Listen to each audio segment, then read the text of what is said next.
2023 साली ज्या लोकांनी याला समर्थन दिलं की डिलिमिटेशन हे सेन्सस नंतर होईल, डिलिमिटेशन हे कशा पद्धती महिला आरक्षण विधेयक हे डिलिमिटेशन आणि सेन्सस प्रमाणे लागू होईल, त्याच लोकांनी हे लक्षात आल्याबरोबर की आता एनडीएकडे 2/3 मेजॉरिटी नाही आहे, सरड्यासारखा रंग बदलला, आपले खरे दात बाहेर काढले आणि या विधेयकाच्या विरोधात मतदान केल्यामुळे विधेयकाच्या बाजूने 298 आणि विरोधात 231 मतं पडली आणि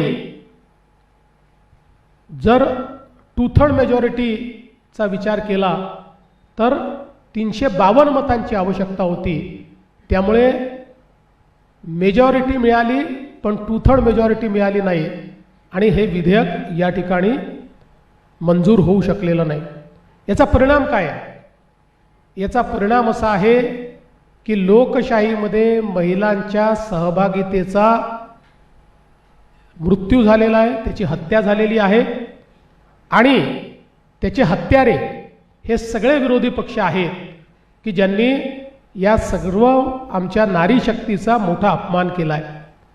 विशेषतः जगातल्या अनेक लोकशाहीमध्ये ज्यावेळी मोठ्या प्रमाणात महिलांची सहभागिता वाढते त्याचवेळी भारतामध्ये मात्र ती वाढू नये असा प्रयत्न करणं, विधानसभा आणि लोकसभांनी स्थानिक स्वराज्य संस्थेमध्ये आरक्षण लागू करायचं आणि त्यांच्याकडे आरक्षण लागू करायची वेळ आली की पुरुषी मानसिकता, रिग्रेसिव्ह मानसिकता ही समोर आणत दरवेळी ते हाणून पाडायचं. यावेळेसही त्यांनी ते हाणून पाडलेलं आहे.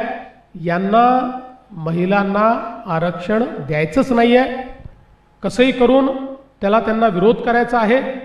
आणि याचा दुसरा परिणाम काय झाला?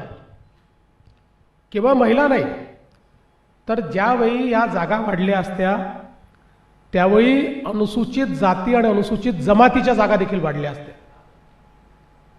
त्याही जागा